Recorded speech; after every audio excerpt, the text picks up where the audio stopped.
Good evening. A BBC investigation into breast cancer care provided by Durham and Darlington NHS Trust has learned more than 200 patients have been harmed, including 43 who've suffered significant harms. Reports into the trust have highlighted problems including missed cancers and mastectomies that may not have been necessary. One death is also being examined. A new chief executive at the trust has apologised and admits warnings weren't acted on. Kate Driver was 29 when she was told she had breast cancer, but in an apology from the trust, she learned an outdated test was used. Her diagnosis was delayed, and when she was told she needed a mastectomy, she was told she couldn't have her breast reconstructed for at least a year.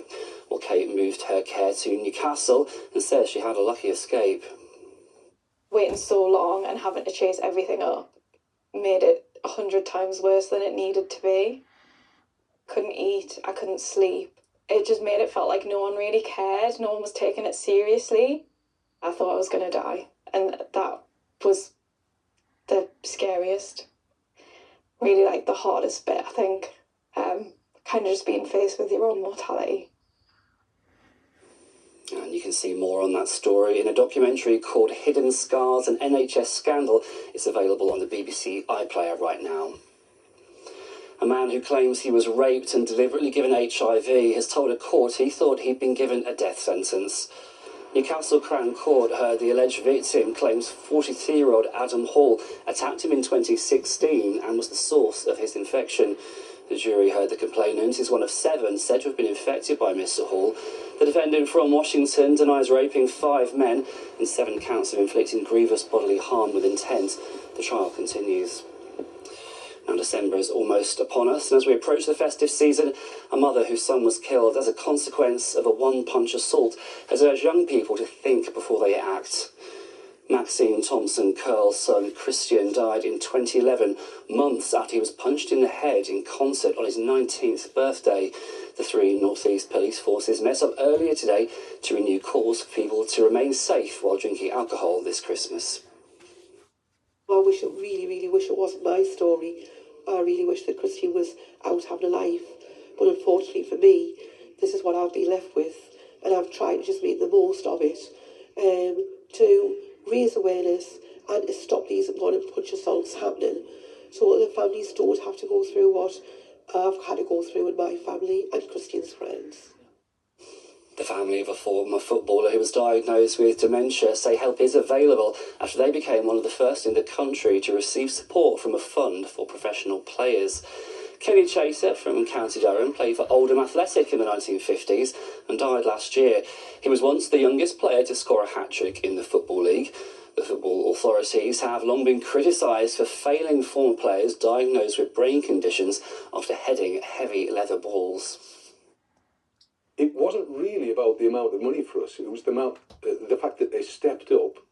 They did cover the costs that we had, which, as I say, weren't very much. But we know for other players, there's some quite significant funds going into them, which isn't a story that too many people know about. Now this week saw the first Tree of Hope, saplings from the illegally felled Sycamore Gap tree, planted in our region. They're being shared around the UK, and today another 2 were planted by the National Trust. This was one in Newcastle and West End Women and Girls Centre's community garden. Elsewhere on Wearside, Sunderland's Veterans in Crisis planted theirs at a spot they visit every week. As Jim Scott's been finding out. What's starting as their usual Friday walk at Hetton Lions Country Park won't be forgotten anytime soon. Veterans are going off the beaten track, promised with a surprise. Waiting for them, one of 49 saplings from the felled Sycamore Gap tree. If you think the size of Veterans in Crisis is only small, and out of the whole country to be one of the 49s, it's just amazing, really. It's so important because people feel left behind, they miss the camaraderie of the forces, and we try to instil that.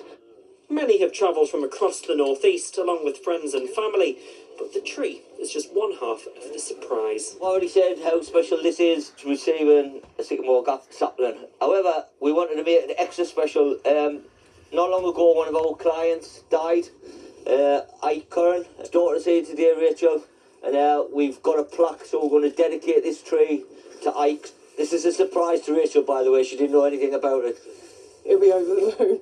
My dad passed away in August, and he served 27 years in the army, from boy service to Warrant Officer 1. He was the youngest Warrant Officer 1 of his time. So yeah, it's amazing that he's being remembered this way. We come to this park every Friday, do a 5-mile walk, so we can come every Friday, have a look, pay our respects to Ike, you know, so it's extra special for that. Jim Scott, BBC Look North, Sunderland. Good to see the trees, a legacy living on. Let's take a look at the weekend weather forecast now. Here's Jen Bartram. Hello again, good evening. We've got some clear spells at first tonight, but the cloud will be rolling in by the time we get to tomorrow morning. And at around 5 o'clock, these are the temperatures we can be expecting. 3 or 4 degrees for the most part, and some cloud and rain starting to move in. Now, we are going to have a fair amount of cloud on Saturday. That rain will tend to come and go. Through the afternoon, it will get a little bit heavier. It's not going to be raining all the time, but when it does, we might just see a little bit of sleet and some snow over the highest ground in our region. It is going to be another breezy day tomorrow, not as windy as it has been today, but nevertheless, still gusts in excess of 30 miles per hour at times, and a colder feeling day with highs of just 7 or 8 degrees. Sunday morning in the west, we'll start off with some sunshine, that sunshine extending eastwards as we head through the day. Thanks, Jen. Our next update is tomorrow at 20 to 6 with Sharina Saga from More the Late Soon. Goodbye for now.